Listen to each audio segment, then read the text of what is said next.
Buenas tardes, en esta ocasión me encuentro en la oficina de mi casa de habitación y quisiera compartir con cada uno de ustedes en relación al carácter de un cristiano. Es importante de que cada uno de nosotros comprendamos a plenitud cuáles son aquellas características de nuestro Padre Celestial que se deben de estar desarrollando en cada uno de nosotros. Características que ya están presentes en nosotros porque el Espíritu Santo de Dios vino a morar en nosotros a partir de aquel momento en el cual hicimos una decisión por Jesucristo como nuestro Salvador y nuestro Señor. En el libro de Efesios, en el capítulo 1, en el versículo 13, el apóstol Pablo, inspirado por el Espíritu Santo, nos indica que después de que nosotros oímos y creímos en Jesucristo, inmediatamente fuimos sellados con el Espíritu Santo de la promesa. Y esto es suficiente para que nosotros podamos descubrir de que al haber sido sellados con el Espíritu Santo de la promesa, nos convertimos en el templo de Dios, nos convertimos en el templo del Espíritu Santo, nos convertimos en el templo del Dios vivo. Y al convertirnos en la casa del Dios vivo, pues su luz debe de estar brillando por medio de cada uno de nosotros. Muchas veces nosotros oramos de la siguiente manera: nosotros nos postramos en nuestras rodillas, levantamos nuestras manos al cielo y le clamamos a nuestro Padre Celestial que Él desarrolle en cada uno de nosotros un carácter como el de Jesús, un corazón como el de Jesús.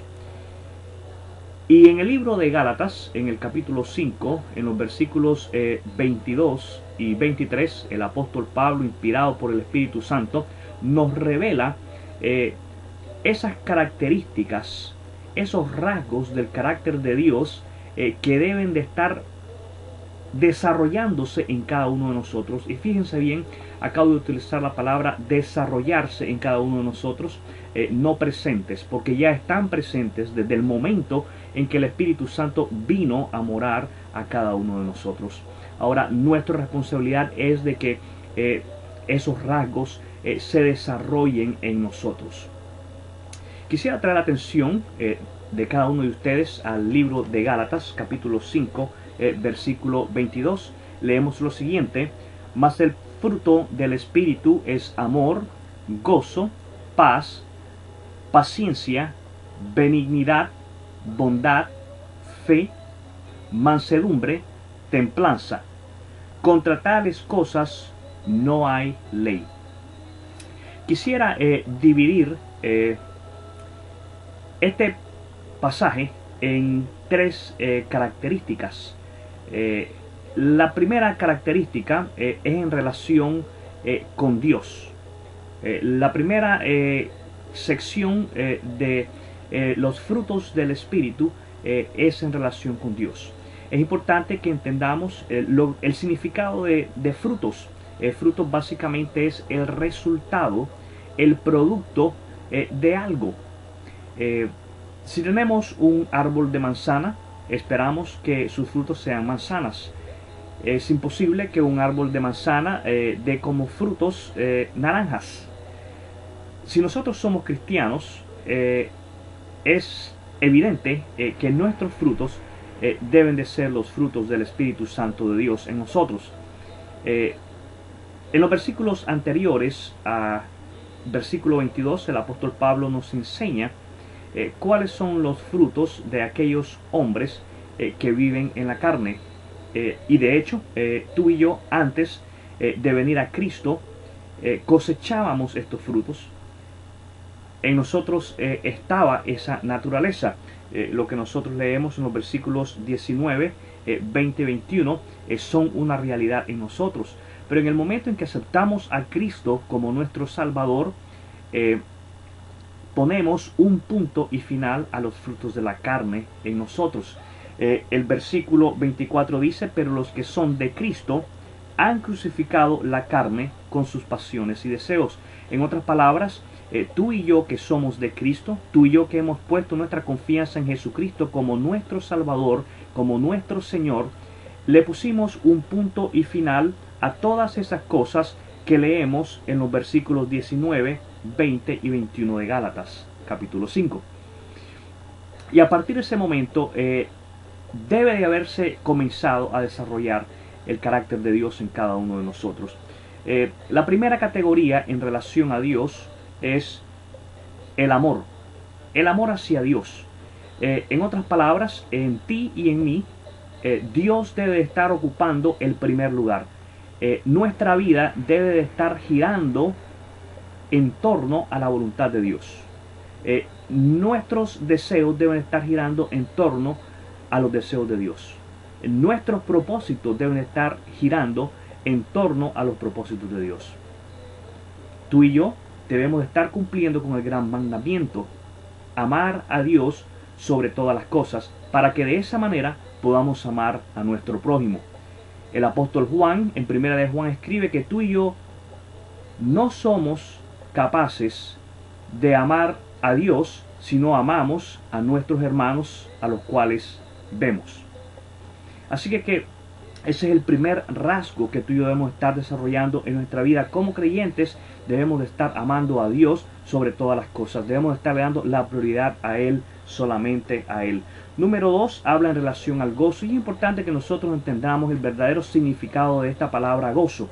La palabra gozo quiere decir esa tranquilidad, esa felicidad que tú y yo recibimos por parte de Dios en medio de los problemas, en medio de las turbulencias. Es esa confianza que tú y yo tenemos de que Dios está en control a pesar de todo, a pesar de lo que estamos viviendo, a pesar de lo que estamos atravesando. Y ese es el segundo fruto que tú y yo debemos estar desarrollando en nuestra vida. Número 3 es la paz. Y es esa paz que tú y yo hemos recibido por parte de Dios. Y no solamente es en relación a esa paz que tú y yo hemos recibido por parte de Dios, sino que también es esa paz que tenemos ahora para con Dios gracias al sacrificio de Jesucristo en la cruz del Calvario. La segunda sección que dividimos tiene que ver en relación a las personas que nos rodean. Lo primero es la paciencia. Pablo nos enseña, inspirado por el Espíritu Santo, de que tú y yo debemos estar creciendo en paciencia con aquellas personas que están a nuestro alrededor, que al igual que nosotros están experimentando el crecimiento espiritual. Es importante que tú y yo entendamos que no todos crecemos a la misma rapidez, con la misma velocidad. Es importante de que Dios obra de diferentes maneras en cada uno de nosotros. Número 3 es la benignidad. La benignidad básicamente es el ser buenos pero en acción. En otras palabras, si tú ves que alguien está pasando una necesidad, no te conformes con simplemente sentir lástima por esa persona, sino que pon esa parte buena tuya en acción. Pon esa parte buena tuya en acción. El ser bueno no simple y sencillamente significa que no hagas lo malo. El ser bueno implica que tú dejes de hacer lo malo y hagas lo que es bueno.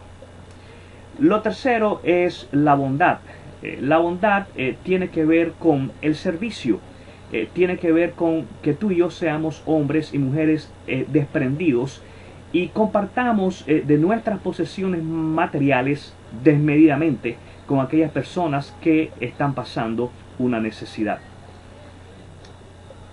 El tercer segmento en el cual pues podemos observar las características de Dios, el carácter de Dios, lo dividimos, ¿verdad? En fe.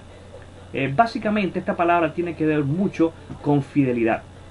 Debido a que tú y yo hemos confiado en la obra de Jesucristo en la cruz del Calvario, debido a que tú y yo hemos abrazado la cruz del Calvario y creemos de que su sangre nos redime, nos salva y nos perdona, entonces tú y yo vamos a serle fieles a nuestro Dios. Y vamos a vivir para Dios Y no vamos a permitir de que nada, absolutamente nada, se interponga en nuestra relación con Dios, haciéndonos adulterar en esa relación. Número 3 habla acerca de la mansedumbre. Básicamente es importante que tú y yo entendamos de que debemos de ser hombres y mujeres pacíficos. Debemos de ser pacifistas. Debemos de ser pacifistas. Hoy en día vivimos en tiempos en los cuales no nos gusta que se nos llame la atención. Inmediatamente tenemos una respuesta para cualquier exhortación que se nos hace, para cualquier observación que se nos hace. Tenemos cualquier clase de excusa. Querido hermano, querida hermana, es importante de que tú y yo seamos mansos, que seamos hombres y mujeres de paz. Una observación, te estoy diciendo que seamos mansos y no mensos. Y a veces cuando contestamos, creo que en lugar de ser mansos, tendemos a ser un poquito mensos. Número 3 es la templanza, y la templanza tiene que ver con el dominio propio. La templanza tiene que ver con el dominio propio. En otras palabras, tú y yo debemos de estar desarrollando esta cualidad de dominar las cosas externas, de no permitir que las cosas externas nos dominen a nosotros. ¿Qué cosas pueden dominarnos? Puede dominarnos la comida, puede dominarnos la bebida, puede dominarnos la televisión, puede dominarnos una droga, cualquier cosa que está dominando tu estilo de vida debe de ser básicamente sometido a la voluntad de Dios, a los planes de Dios, y debe estar dentro de los planes de Dios, debe estar glorificando a Dios. Y se nos dice en Gálatas 5, 23, de que tú y yo tenemos la capacidad, se nos ha dado la capacidad a través del Espíritu Santo de Dios de dominar esas cosas externas. Y voy a parar en este momento aquí a causa del tiempo, y es mi oración, es mi deseo de que tú puedas desarrollar estas características, estos rasgos de tu Padre Celestial en ti. Vamos a tener un momento de oración. Padre bueno, en este momento nos postramos delante del trono de tu gracia para rogarte, suplicarte de que tú nos ayudes a desarrollar estas características tuyas en nuestras vidas. Este es el molde que tú nos has dado para que nosotros copiemos. Ayúdanos a ser hacedores de tu palabra y no tan solamente oidores. En el precioso nombre de Jesús oramos. Amén. Que Dios te bendiga.